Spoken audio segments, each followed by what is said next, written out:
So spring is around the corner. Look at the little grasses growing up. I can't wait to see what can be foraged. I don't see anything right now other than a possible Queen's Anne's lace, which I like making tea out of that. It's not something that you want to consume every day, but it does help women. We'll talk about that more once I get my hands on some, and I'll go make a video just for that reason. So I love the mosses growing up. I know that there's some moss right there growing. It's beautiful to me. I know it'll be gone when summer comes because it'll be so hot. It'll die off. Well, that flag right there is where the elderberry I showed you earlier was. I had to cut the video because I had to do something really quick.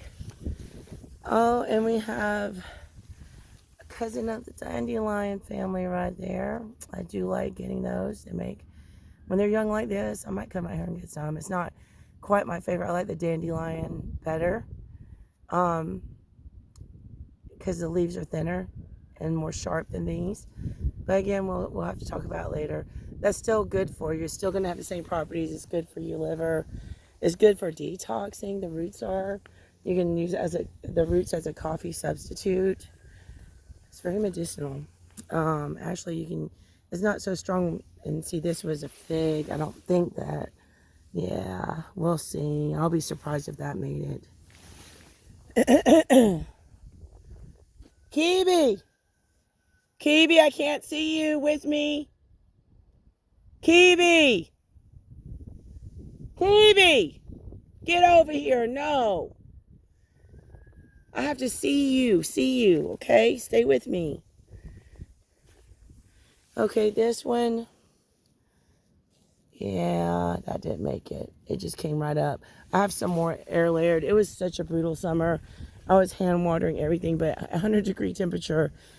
I mean, I was carrying around so many jugs of water. I can't even keep count of how many I had gotten. But I'm hoping some of the figs made it. I do have some air layered still. That's getting better roots on them. These were cuttings that I planted last year just to experiment with what was going on with the land. Oh, look. I'm not a mycologist, but there is some mushrooms if you know what those are. I don't know if those are oyster mushrooms. It is on an oak, but I don't eat anything unless I'm 100% certain, and you shouldn't either. If you're not 100% sure, and that's, without error, then go for it. But if you're not 100% sure, it's better just to stay away from it. I was hoping to see some purslane. We do have some succulents that had come up, but that's not purslane. And that will spread pretty vigorously. But it's a low ground cover, so it will actually protect the soil. I'm not too worried about it. Kiwi! Okay, good boy.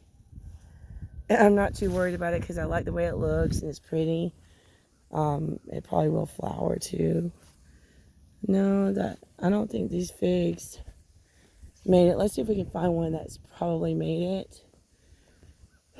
All these little white flags are where I planted them.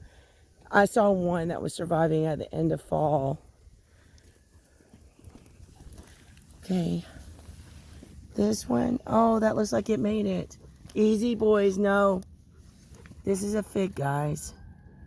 And I'm hoping to see some leaves on that soon. I see buds, so that's a good sign.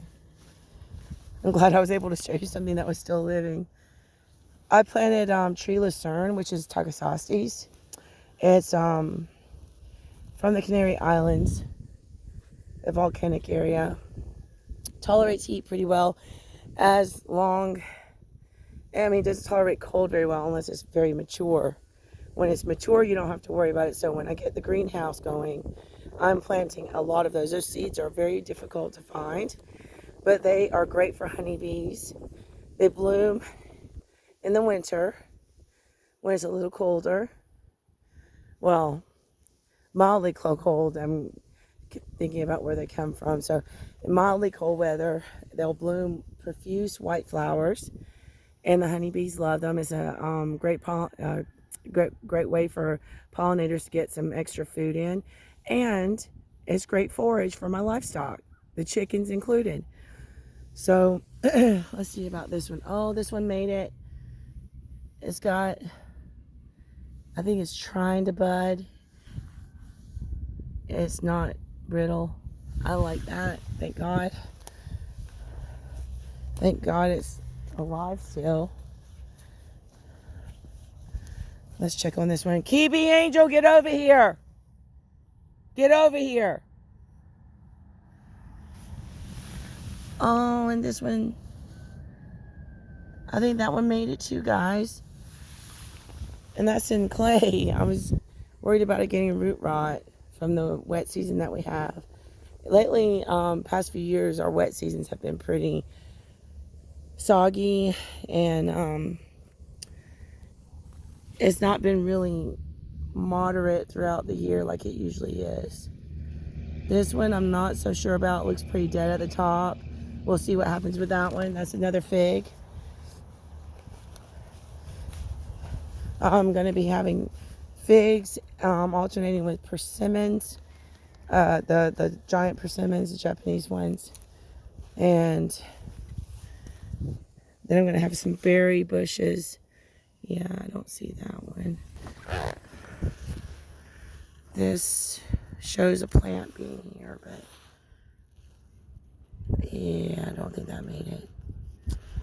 Well, another one bites the dust. This flag fell. Let's check this area.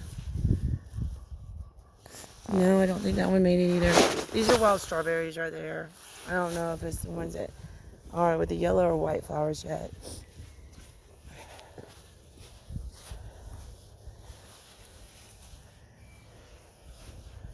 And the goats are going to just love it out here when everything starts growing up.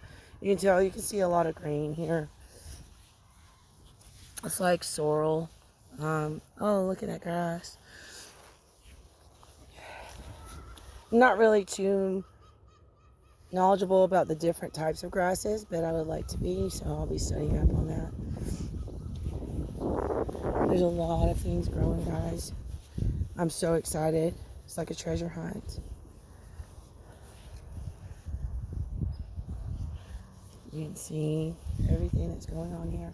And I'll be putting videos out, shorts, especially shorts and reels, giving a brief description of different plants and how they can be utilized.